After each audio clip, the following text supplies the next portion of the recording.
Hello students, I welcome you all in this video. In this video students, we are going to learn about SYJC secretarial practice. Students, as you all know that we have completed our 7 chapters. So right from first chapter to 7 chapters we have already completed. And now students, in this video we are going to start with the chapter number 8, that is correspondence with depositors. Alright, now in chapter number 6, 7, 8 तीनों ही chapter किस पे based है? Correspondence के ऊपर based है. That means हमने chapter number 6 और 7 में क्या सीखा? लेटर लिखना. हमने 6 में सीखा फॉर्मेट. उसके बाद में जितने भी लेटर्स आपकी बुक में दिए हुए सारे लेटर्स हमने पढ़े. अब एक चीज़ तो बहुत ज़्यादा इंपॉर्टेंट है स्टूडेंट्स, दैट हर एक चैप्टर में से आपको एक लेटर 100% एग्जाम में आएगा. मतलब chapter number 6 that is correspondence with members, उसमें आपको 3-4 जो लेटर्स दिए हुए, जितने भी लेटर्स आपको दिए हुए उनमें से एक लेटर आपको 100% एग्जाम में आएगा. उसी तरीके से chapter number 7 that is correspondence with debenture holder, उसमें भी आपको एक लेटर 100% आएगा. In a same way chapter number 8 में भी आपको एक लेटर 100% आएगा एग्जाम में. Okay, so there are hardly 4 or 5 letters are there in each chapter. So अगर आप अच्छे से उसको कर लेते हो, उसका फॉर्मेट समझ जाते हो, बॉडी ऑफ द लेटर समझ जाते हो, तो आप इजीली उसको अटेम्प्ट कर पाओगे. मतलब आपको 13-15 मार्क्स तो आराम से मिल जाएगा इसके अंदर. ऑलराइट, सो हम लोग स्टार्ट करते हैं स्टूडेंट्स. बट स्टार्ट करने से पहले मैं हमेशा बोलता हूँ your basic should be very clear. अगर आपका बेसिक क्लियर होगा तो आप इजीली कोई भी आंसर को, कोई भी लेटर को अटेम्प्ट कर पाओगे और सही लिखोगे और आपको पूरे मार्क्स मिलेंगे. इसलिए रट्टा मारने से बेटर है that try to understand the basic things. And if you fail to understand anything, you can ask me in comment section. Alright, so let's start with the chapter number 8, that is correspondence with depositors. First we are going to see what we are going to learn in this chapter. First thing that we are going to learn, that is precautions. Precautions to be taken by the secretary while corresponding with depositors. So we will learn about the precautions which we already know.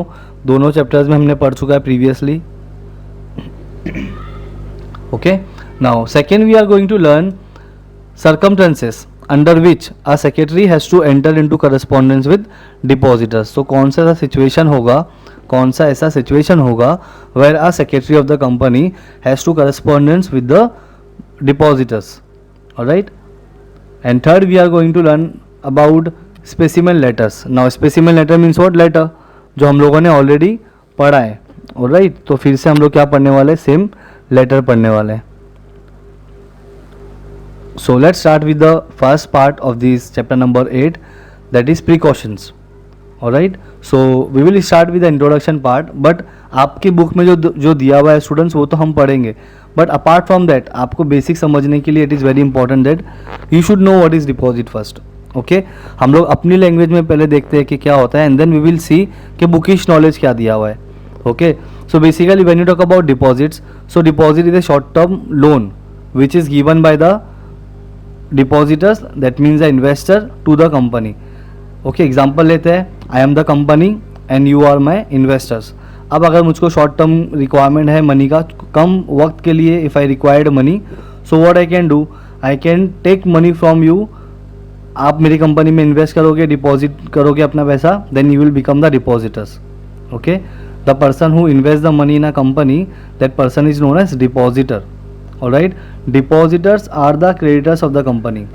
Depositors are the creditors of the company, ये भी हमको पता है. and okay, on behalf of their investment, जो depositors होते हैं वो लोग जो कंपनी को पैसा देते हैं उसके बदले में उनको क्या मिलता है? they receive interest. and when you talk about interest, the interest of depositor is fixed. they receive the fixed rate of interest.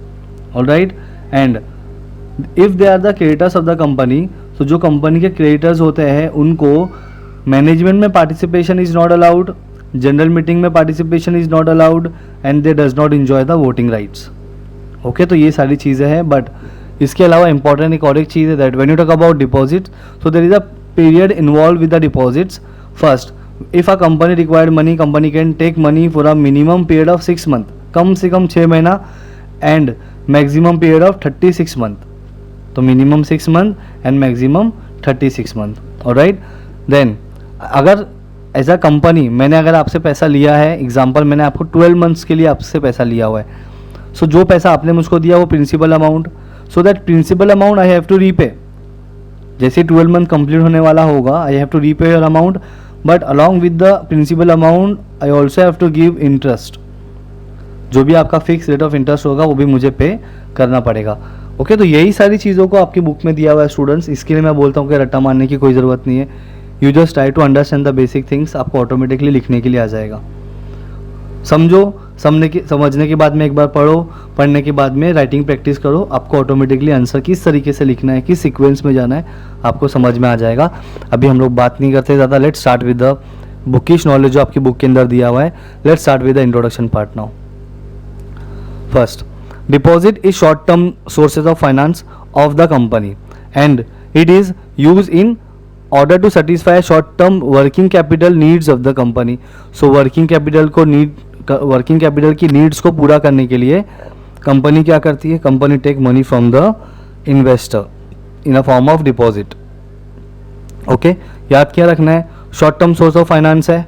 Okay, company को जब भी शॉर्ट टर्म रिक्वायरमेंट पूरा करना होता है, company can take deposit from the public. Alright, तो ये था आपका इंट्रोडक्शन पार्ट। सेकेंड, हमको बताना है that company can not accept deposit for a period less than 6 month and more than 36 month. Okay, more than 36 month मतलब maximum 36 month and minimum 6 month. ये हमने सीखा है ऑलरेडी। चलो आगे देखते हैं। The company is liable to pay regular interest on the deposit at a fix rate. हमने अभी तो सीखा the interest of depositor is fix rate of interest. Okay, along with the principal amount on maturity. 12 months मैंने बताया था, तो maturity date हो गया। So on maturity date company has to repay the amount to the depositors. तो जो amount repay करेंगे that is the principal amount, और उसके ऊपर जो एक्स्ट्रा पे किया होगा that is interest. Okay, so I hope you understood. कुछ भी डाउट होगा students, you can ask me in comment section. आगे बढ़ते हैं। Company secretary has to conduct correspondence with depositors. So company का जो सेक्रेटरी होगा, that secretary has to do a correspondence with the depositors regarding acceptance of deposits. Acceptance of deposit means what? If as a company I required money, I am taking money from you, तो मैं आपका पैसा accept कर रहा हूँ। Okay, तो एक letter यहाँ पे जाएगा। Second, payment of interest on deposits. अगर मैंने आपसे पैसा लिया है, सो सिंपल सी बात है, I have to repay the amount and I have to give interest to you. आपने इंटरेस्ट लेने कमाने के लिए ही तो पैसा इन्वेस्ट किया मेरी कंपनी में। ओके, तो इसलिए पेमेंट ऑफ इंटरेस्ट होगा टू द डिपॉजिटर्स। वहाँ पे भी कंपनी के सेक्रेटरी को लेटर लिखना पड़ेगा टू द डिपॉजिटर्स। आगे, रिन्यूअल ऑफ डिपॉजिट्स। अभी एक एग्जांपल लिया था मैंने, आपको बताया था 12 मंथ्स आपने जो पैसा इन्वेस्ट किया हुआ है आपका मेरी कंपनी में, वो 12 मंथ्स के लिए। That means after within 12 months you can say, और after 12 months I have to repay your amount. Very simple.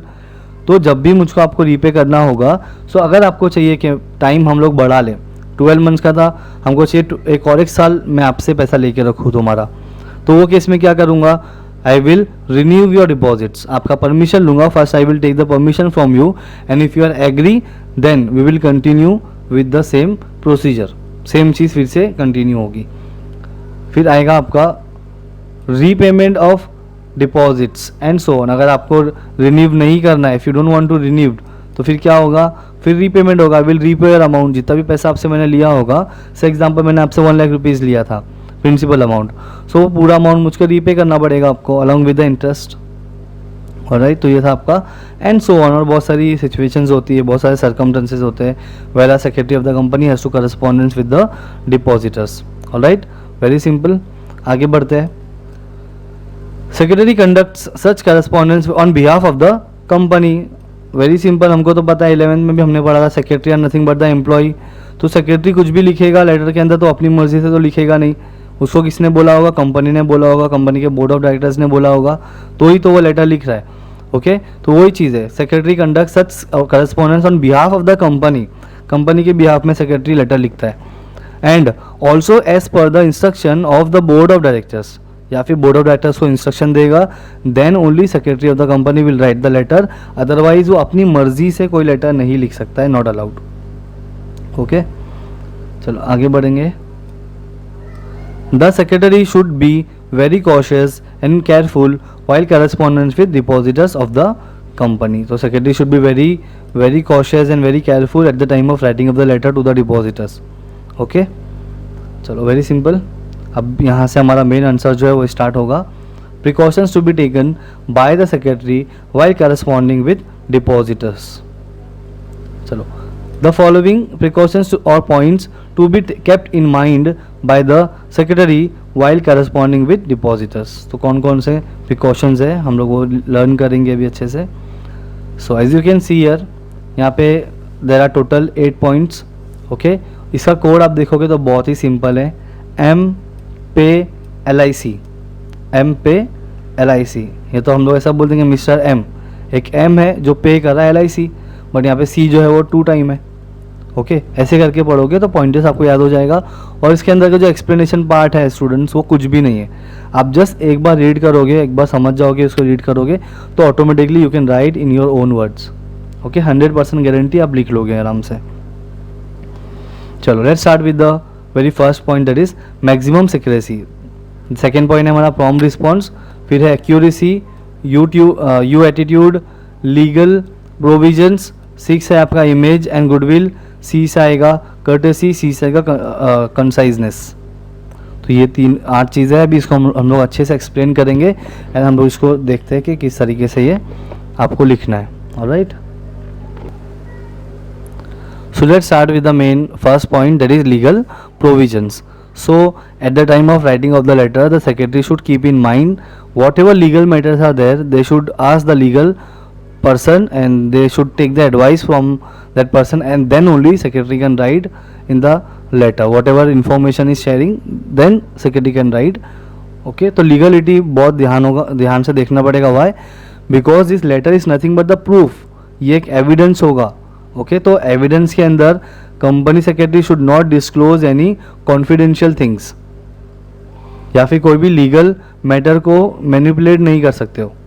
Simple. चलो देखते हैं क्या दिया हुआ है इसमें.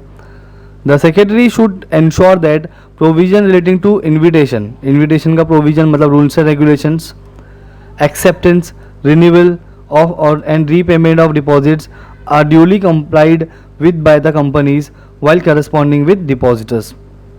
तो रिन्यूअल का रूल्स एंड रेगुलेशन, एक्सेप्टेंस का, इन्विटेशन का, ये सारे रूल्स एंड रेगुलेशंस को फॉलो किया है या नहीं किया है वो देखना बहुत इंपॉर्टेंट होता है. Secretary should observe the legal provisions. तो सारे legal provisions first, as a secretary you should know all the provisions. सारे रूल्स एंड रेगुलेशंस आपको पता होना चाहिए. किसको? सेक्रेटरी को. Very simple. चलो आगे बढ़ते हैं. सेकेंड पॉइंट है आपका कर्टेसी. कर्टेसी में क्या आएगा? Polite replies are essential while writing letter to the depositors. सो आप इसको इस तरीके से भी लिख सकते हो. At the time of writing of the letter the secretary should use polite, the secretary of the company should give polite replies to the depositors. Okay, in the letter. So at the time of writing of the letter, the secretary should use polite, the secretary of the company should give polite reply to the depositors. इस तरीके से भी आप लिख सकते हो. जैसे आपको सेंटेंस को फ्रेम करने जमता है वैसे करके लिख सकते हो. Very simple. नीचे दिया हुआ है rude word should be strictly avoided. तो रूड वर्ड को उसको अवॉइड करना है. The secretary of the company should not use rude words in the letter. Alright, चलो 2 हो गया. क्वेश्चन पॉइंट नंबर 3 देखते हैं. Prompt response. प्रॉम्प्ट रिस्पॉन्स का हमने क्या सीखा था? Quick response. Quick response. The secretary should give prompt replies to the queries and complaints of the depositors without any delay. So quick reply होना चाहिए without any delay, because depositors भी company के लिए इंपॉर्टेंट पर्सन होते हैं, because they are the one who is giving the money to the company. Okay, that is why they are very important person. Accuracy. Letter written to the depositor should be accurate and precise. Precise मतलब to be the point. Accurate मतलब सारी information should be 100% correct. Factual and correct information should be provided to them. Okay, correct and factual information होना चाहिए to the depositors के लिए, to the depositors. Point number 5. Image and goodwill. While writing letter, the secretary has to maintain the goodwill of the company. That means the name of the company, the reputation of the company. Okay. So you attitude. Point number 6. Letter should be written from depositors point of view. तो depositors के point of view से letter लिखना होगा secretary को. After taking into after taking into consideration the requirement of the depositor. So first the secretary of the company should see the requirement of the depositors, and then only the secretary should write the letter. Now let's see the point number 7, conciseness. The letter must be concise, that means short, brief and to the point. मतलब unnecessary unwanted information should be avoid. तो नीचे दिया हुआ है unnecessary and irrelevant information should be avoided. जो related नहीं है topic से उसको avoid करना चाहिए. Alright, now let's see the point number 8, maximum secrecy. It is necessary to maintain maximum secrecy as regard secretarial correspondence with depositors. So whatever information is company secretary sharing with the depositors, so it is very important that the secretary of the company should maintain the secrecy. Okay, secrecy का मतलब होता है secrets. तो the secretary of the company should keep the secrets. Okay, should not write the secret things in the letter. तो इस तरीके से आपको इसको अटेम्प्ट करना है स्टूडेंट्स. मैंने जो पॉइंटर्स लिखा है उस हिसाब से, जो कोड दिया है आप लोग उस हिसाब से ही लिखोगे M पे LIC, तो आपको इजीली याद भी हो जाएगा और चीज़ें समझ में भी आ जाएगी. एंड ये आंसर एक ऐसा है which you can write by your own. Alright, so I hope you understood today's discussion, and if you have any doubt students और anything, you can ask me in comment section. Till then, thank you very much all. Take care.